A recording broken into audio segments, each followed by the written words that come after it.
오늘의 말씀은 다윗 임금의 그 말기 사역에 있었던 한 역사입니다. 평생을 하나님만 의지하고 바라보고 살아왔던 다윗이었는데, 만약에 다윗이 실패한다면 하나님의 이름도 많이 좀 땅에 떨어질 것이고, 다윗의 삶 역시도 너무도 참 슬픈 일이 안 되겠습니까? 근데 놀랍게도 다윗이 말년에 지극히 잊지 않아야 할 일을 경험하게 됩니다. 물론 전체 성경의 맥을 볼 때 하나님의 마음에 합했던 다윗이 하나님의 기쁨의 역사를 쭉 이뤄오다가요, 말기에 들어서 이제 완전한 성취를 다 끝난 다음에 그 밧세바를 범한 사건이 일어나요. 근데 이 사건은 작은 일이 아니었습니다. 물론 당대의 임금들은 모든 백성을 소유권을 갖고 있기 때문에 마음대로 할 수 있었습니다. 그렇지만 하나님의 사람인 다윗은 넘지 않아야 할 선이었죠. 그래서 간음 사건이 나중에는 그 남편을 모살하는 살인 사건으로 이어져가고, 이거는 감쪽까지 속였고, 그렇지만 하나님이 나단 선지를 통해서 그의 그 숨겨진 죄를 드러내시는 겁니다. 근데 그 어간에 그 다윗의 가정에서는 묘한 일이 일어납니다. 암논이라고 하는 그 다윗의 아들이 여동생을 사모하고 결국엔 여동생과 결혼을 선포한 다음에 또 이 여동생을 버림으로 여동생이 죽임을 당하고, 그것에 분노한 그 암논을 향한 분노가 압살롬에게 일어나서 압살롬 그 형을 죽이는, 형제가 형제를 죽이는 그런 기가 막힌 일이 벌어지게 됩니다. 그래서 결국에는 이 압살롬은 이제 사형을 받아야 할 상황이 되었는데도 다윗이 차마 죽일 수 없어서 멀리 귀양을 보낸 것이죠. 그러나 살아있는 아들을 멀리하는 것이 또 마음이 아파서 어느 날 불러들였는데, 불러들인 이후로 압살롬이 아버지를 대적하기 위해서 준비를 합니다. 그래서 그 궁궐 문 앞에서 재판받으러 오는 사람들의 마음을 사서 환심을 산 다음에 결국에는 때가 되므로 민심이 요동칠 때에 자신이 임금으로 등극을 하기 위해서 아버지 목에 칼을 겨누는 것입니다. 다윗은 이 정황 없는 사건에 이제 세상으로부터 버림을 당한 사람이 되었고, 정황 없이 살 길을 찾아서 이제 도망길에 서야 되는 그런 정황이 이르게 된 것이죠. 다윗의 일생의 최악의 상태가 된 것입니다. 자, 그러면 우리가 먼저 볼 때 어쩌다 이런 일이 벌어졌을까? 남도 아닌 그 아들이 아버지를 죽이기 위해서 온 백성을 들이일으키고 반란군을 이끌고 아버지를 향하고 있다는 것입니다. 근데 여기에 또 민심마저도 다윗을 버리고 그 아들 편에 다 섰습니다. 하나님 마음에 합했고 한때의 승승장구에서 이스라엘 역사를 새롭게 만들었던 왕이었는데, 그의 이 정황은 차마 필설로 기록할 수 없는 그런 상황이 되고 말았습니다. 우리가 인생을 살다 보면 뜻하지 않은 환란이 우리를 덮쳐올 때가 있는 것이죠. 다윗으로서는 이 정황을 돌파할 수 있는 어떤 계획도, 어떤 준비성도, 아니면 어떤 정황도 없이 그냥 내몰려져 있습니다. 근데 이미 이 편에 또 하나의 아주 좋지 않은 소식이 들려오는데, 다윗의 전투 현장에 있을 때마다 아주 모사가 탁월한 아히도벨이라는 사람이 있었습니다. 이 사람마저도 압살롬 편으로 갔다는 소식이 들려오죠. 다윗에게는 최악의 정황입니다. 이 아히도벨은 이 모사꾼으로서 지금으로 말하면 기획 전략력이 탁월하고 전술력이 있는 사람입니다. 적을 알고 헤아려서 전투하면 진 적이 없는 그런 사람이므로 이 사람이 그 편에 감으로 다윗은 아주 이제 어려운 상황이 또 온 것이죠.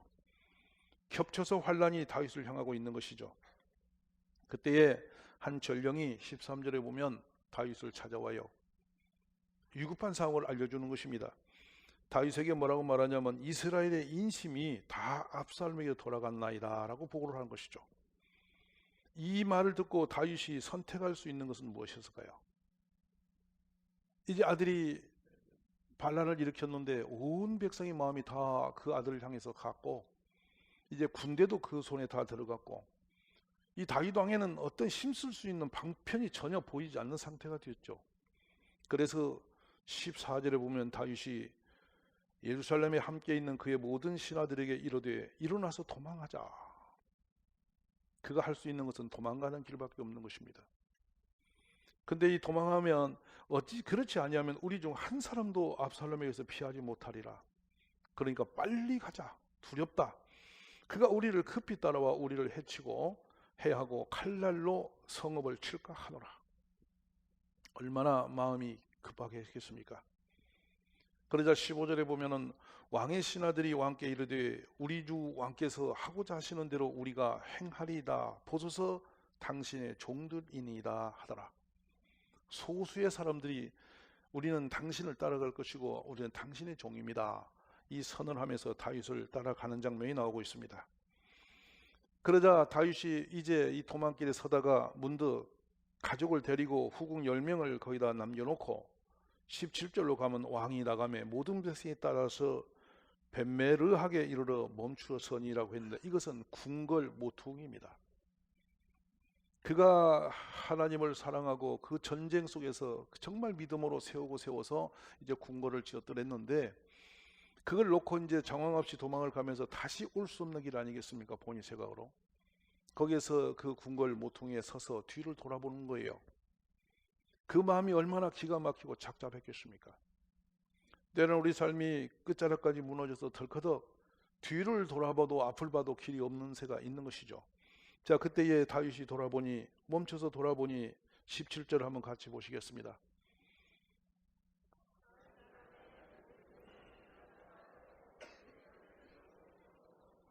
예, 멈춰서서 다윗이 돌아보는 것이죠. 참 기가 막힌 상태 아니겠습니까? 그 화급할 때 무엇도 대안이 없이 그냥 뛰쳐나간 사람입니다. 근데 돌아보니 뒤에 기가 막힌 일이 벌어집니다. 그의 눈에 들어오는 한 장면이 펼쳐지는데요. 19절이 되겠습니다. 자, 읽어봅시다. 그때에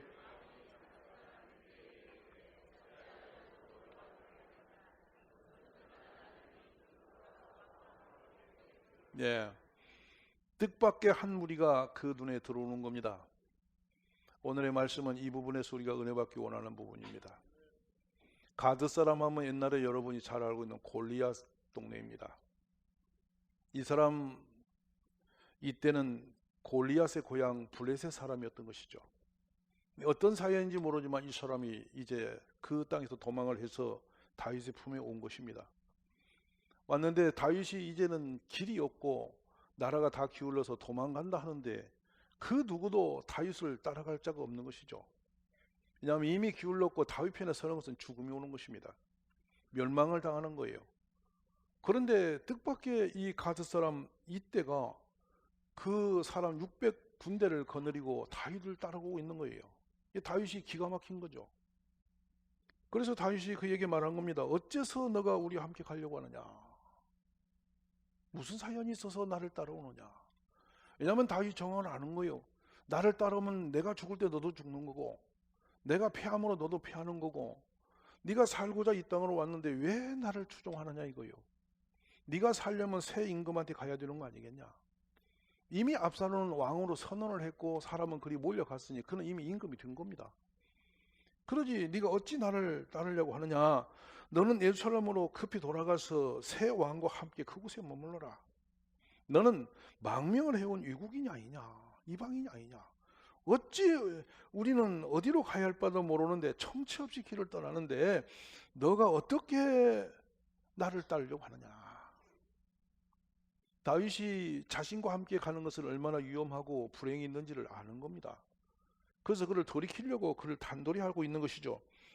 근데 어제 온 너를 우리와 함께 유랑의 길로 떠나고자 할 수 있겠느냐? 그럴 수 없으니 너는 너희 동족들을 데리고 돌아가거라.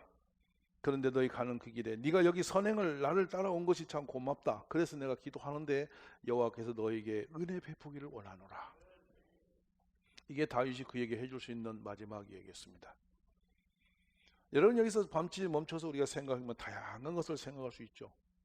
이미 망했고 버림당했고 이제는 그는 그 아들로 인해서 세상적으로 치명적인 이제 망신을 다 당했고 이제 그의 주변을 살펴봐도 희망이 끊어진 사람이었습니다. 함에도 이때가 어떤 생각을 가졌는지 그 같이 달려왔던 600명의 이 가드 사람들을 일으켜서 다윗을 향하고 있는 거예요. 다윗이 그를 말리고 지금 돌아가라고 지금 이렇게 단속을 하고 있는데 말이죠. 이때가 다윗을 향해서 고백을 합니다. 뭐라고 하냐면 내가 살아계신 여호와 앞에서 목숨을 걸고 맹세하거니와 죽든 살든 왕이 가시는 곳이라면 어디든지 따라가겠습니다. 옛날에 마치 루시 나오미가 다시 베들레헴에 돌아갈 때 고백함 같은 고백을 듣고 있는 것입니다. 우리가 여기서 한 가지 먼저 이 뒤로 돌아가서 역사를 돌아보건대 하나님의 사람의 중심입니다. 이 다윗이 다 무너졌을지라도 하나님이 세운 사람이었죠. 그리고 지금 민심이 돌아설지라도 이때의 생각은 더 다윗은 하나님의 사람이라고 생각한 것이죠. 그래서 이때는 인간적인 방법과 세상의 흐름과 사람들의 생각을 쫓지 아니하고 하나님의 편에 서는 길을 택했던 것입니다. 사랑하신 여러분, 세상 상태가 아무리 불리한 쪽으로 기운다 할지라도, 아무리 세상이 나를 속인다 할지라도, 여러분이 어떤 시련이 온다 할지라도 항상 하나님 편에 서십시오.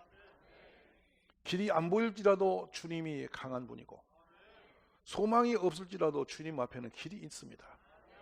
홍해바다가 길을 막았을 때도 홍해 속에도 길을 내신 하나님이시고, 먹을 물이 없어서 광야에서 그들이 허덕이고 있을 때도 바위를 터뜨려서도 물을 내신 분이 하나님이십니다. 하나님은 종종 불가항력적인 그 상황에서 역사하시는 분이 하나님이십니다. 여기서 놀라운 것은 다윗의 그 주위의 값으로 그는 지금 어려움을 당하고 있지만은 결국은 하나님은 이방 사람 이때를 통해서도 다윗을 위로하고 계신다. 저는 이 부분에서 그것을 보고 있는 것입니다. 얼마나 가슴에 오는 그 감동이 큰지 몰라요.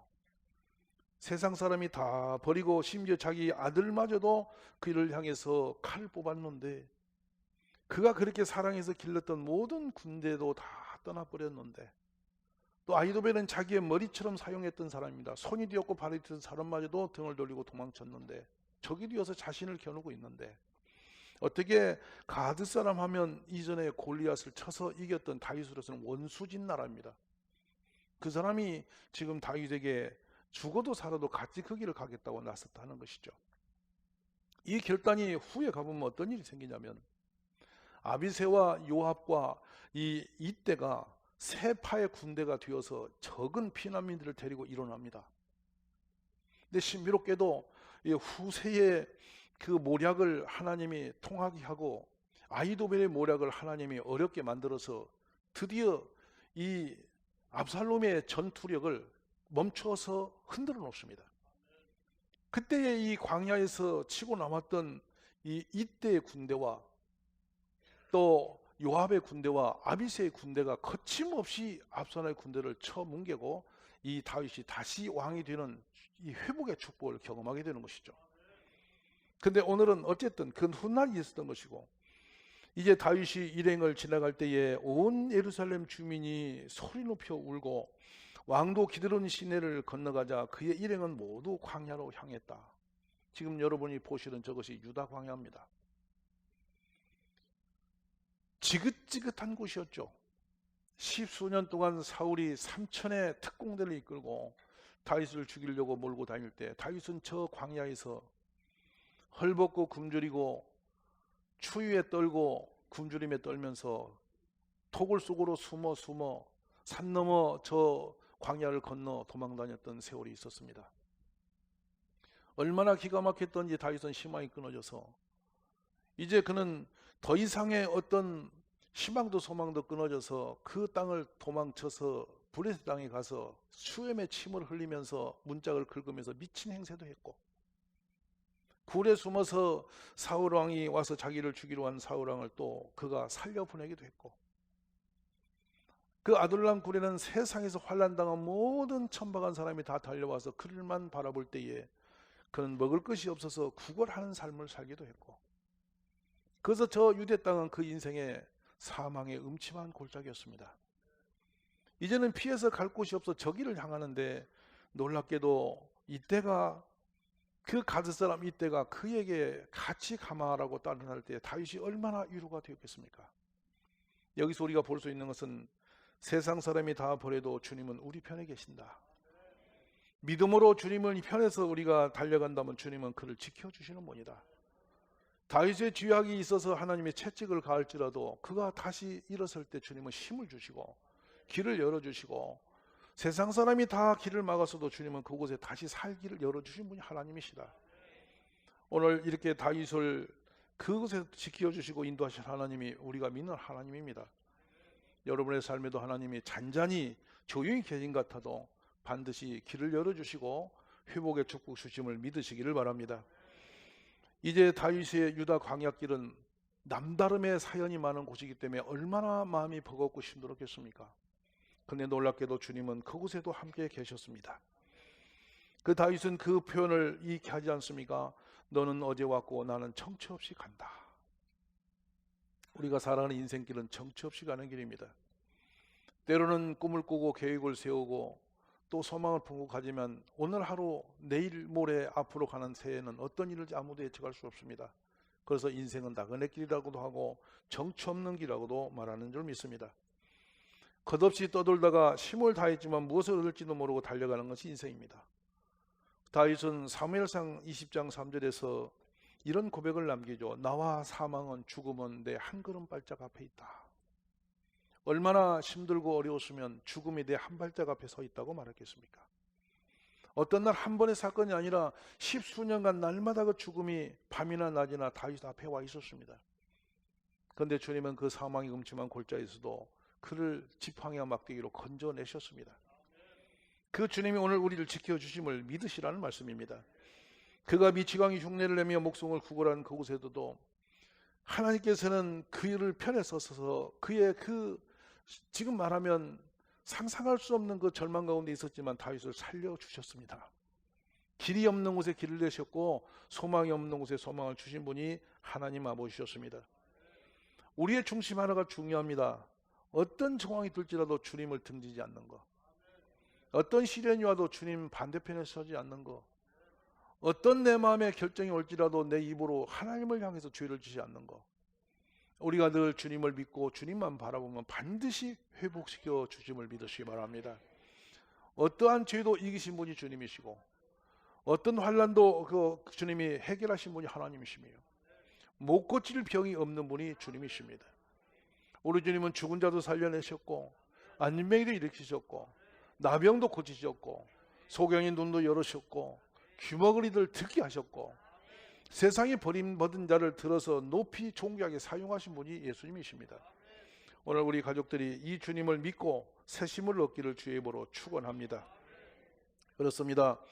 압살롬이 아무리 힘이 세도 하나님을 이길 수 없는 것이고 온 백성이 다 등을 돌려도 하나님은 그 백성보다 강하신 분이십니다. 오늘 아히도벨의 모략을 헛되게 하고 이 불쌍한 다윗을 회복시켜 준 하나님이 우리가 믿는 하나님임을 믿으시기 바랍니다. 그러므로 여러분 어떤 시련이 와서 나를 흔들할지라도 여러분 믿음으로 이기십시오. 주님의 때를 기다리십시오. 오늘 기도 응답이 더디 온다 할지라도 주님은 반드시 들으실 것이며 길을 열어주시고 응답하심을 믿으시기를 바랍니다. 여인이 어찌 그 젖 먹는 자식을 잊겠으며 자기 태에서 난 아들을 긍휼히 여기지 않겠느냐. 그들은 혹시 잊을지라도 나는 너를 잊지 아니할 것이라. 그렇습니다. 세상 사람은 다윗이 이제 끝났다고 다 등을 돌렸고 유면했지만 주님은 그래도 그 편에 계셨습니다. 그래서 상황과 정황을 뛰어넘어 주님은 그를 회복시켜 주신 분이 하나님 아버지십니다. 성탄을 맞이한 우리 모든 가족에게 이 회복의 축복이 있으시기를 주의 이름으로 축원합니다. 여호와께서 이르시되 내가 진실로 너를 강하게 할 것이며 너에게 복을 받게 할 것이며 내가 진실로 내 원수로 재앙과 환난의 때에 너에게 간구하게 하리라. 누가 정죄하리요? 죽으실 뿐 아니라 다시 살아나신 이는 그리스도 예수시니 그는 하나님 우편에 계신 자요 우리를 위하여 간구하시는 자시니라. 그렇습니다. 하나님이 우리를 위하시면 누가 우리를 해칠 자가 있겠습니까? 주님은 우리 편에 계신 분입니다. 여러분이 믿고 구하는 것을 응답할 것이며 병든 몸 우리가 주님께 내어놓고 기도하면 주님이 치료해 주실 것입니다. 무너진 성벽도 회복시키는 주님께서 오늘도 치유해 줄 걸 믿으시기를 바랍니다. 하나님은 치유하신 하나님이시고 응답하신 하나님이시고 우리를 회복시키는 하나님이시고 어떤 풍파도 잠잠케 하시는 하나님이십니다. 죽은 자도 살려내시고 없는 것도 있게 하신 하나님이십니다. 이 전능자 하나님이 오늘 여러분이 믿고 있는 나의 아버지십니다. 성탄절을 그저 여러분이 번쩍이는 불빛만 보지 마시고 우리 주님이 오신 그날을 다시 돌아보면서 아, 그렇구나. 주님이 우리 가정에 오시면 살겠구나. 주님이 나를 만나주시면 내가 살겠구나. 내가 어떤 병이 있을지라도 주님이 나와 함께 하시면 내가 이길 수 있겠구나. 주님은 모든 걸 초월적으로 역사하시는 분이십니다. 이때라고 하는 이 참 가드 사람을 들어서 그 피난길에 정처 없는 다윗을 위로하신 하나님. 저는 이때와 다윗의 만남의 고백을 보면서 많이 울었습니다. 얼마나 놀라운지 모릅니다. 엊그제 날이 많이 추운데 여러분 금요철야가 있어요. 어두운 이 눈길에서 아이들이 마당에서 한없이 뛰노는 거예요. 그래서 제가 얘들아 집에 가야지 너무 춥다 그랬더니 저에게 뭐라고 하는지 아십니까? 어린아이들이. 목사님 오늘 밤에 기도회가 있어요. 그래도 추운데 좀 가지. 아니에요. 기도회 해야 돼요. 여러분 초등학교 3, 4학년 아이들이 벌써 믿음이 서서 추위를 넘고 상황이 어쨌든 상관없이 이 기도 하나님 앞에 가야 할 시간을 마음에 품고 마당에 놀고 있는 거예요. 근데 예배당에 들어와서 예배를 드리고 났는데 11시 10분쯤 되어서 제가 문을 열고 애들이 조용해지나 봤더니 한 아이가 엄마 옆에 앉아서 두 손을 들고 울며 기도하는 거예요. 이 아이가 이제 5학년이에요. 걔가 무슨 사연이 많아서 울까요? 걔가 무엇을 알아서 손을 들고 있을까요? 하염없이 손을 들고 하나님 하고 얘가 울면서 기도하는 거예요. 얼마나 위로가 되는지 몰라요. 몇 달 전에 그 아이는 이 밤 12시가 다 됐는데 여기 성가대석이 혼자 앉아서 저쪽에 방송시에 찬양이 나오는 걸 보면서 하염없이 울면서 기도를 하고 있었어요. 어린아이들의 그 믿음이 위로가 되는 거예요. 그래 제가 금년 한 해 은혜 받은 거 있으면 좀 기록해서 갖다 달라고 그랬더니 아이들이 그 밤 늦은 시간에 12시가 돼서 제 방을 찾아왔어요.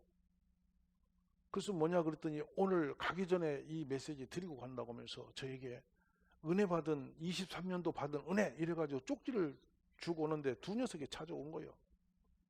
참 기가 막힌 감동이에요 여러분. 오늘 또 예배 마치고 나니까 어른들은 한 사람도 준 사람이 없는데 애들이 아까도 와가지고 둘이 와서 저한테 쪽지를 전해주고 꼭 갖다 혼자 보래. 그 뭐냐 했더니 은혜 적은 거라는 거예요. 참 감동이지 않습니까? 우리 눈에 보이지 않아도 하나님은 하나님의 사람을 세워가시고 이런 아이들이 자라서 앞으로 어떤 일을 할까 생각하면 참 가슴이 설레지 않습니까? 때로는 지치고 힘들 때에도 바로 이때와 같이 한 사람 한 사람 어린아이까지 일어나서 우리에게 위로를 주시는 거예요. 근데 그 아이들이 오늘 밤에 기도회가 있잖아요 라고 하면서 저에게 일칠 때 저는 가슴에 큰 은혜가 됐어요. 감동이 됐어요. 세상에 하나님이 저 아이들 안에 믿음을 세우셨구나. 저렇게 철없는 아이들이 마당에 추위에 떨면서도 하나님의 그 역사를 보고 있구나. 그래서 기도할 거야 그랬더니 아예 할 거예요 이렇게 하는 거예요. 여러분 얼마나 감동이 되십니까? 우리는 아무것도 보이지 않아서 정치 없이 하루하루 사는 것 같지만은 주님은 이곳저곳에서 주의 일을 해가고 계시는 거예요. 여러분 안심하십시오. 지금까지 환난 가운데 동행하신 주님이 내년에 더 좋은 일을 일으켜 줄 걸 믿으시고 믿음은 바라는 것들의 실상이 되는 것이니까 여러분이 좋은 꿈을 꾸십시오. 하나님의 좋은 은혜를 기대하십시오. 생각 없이 그냥 교회 다니지 마시고 내년에는 정말 주님이 나의 모든 결박을 풀어주시고 정말 좋은 일을 많이 일으켜 주시고 내 품에서 유리한 사람을 자라나게 하실 것이고 내 가정의 메인 착고를 다 풀어주신 해가 되리라. 이런 꿈과 소망을 품고 주님을 바라보시기를 주의 이름으로 축원합니다.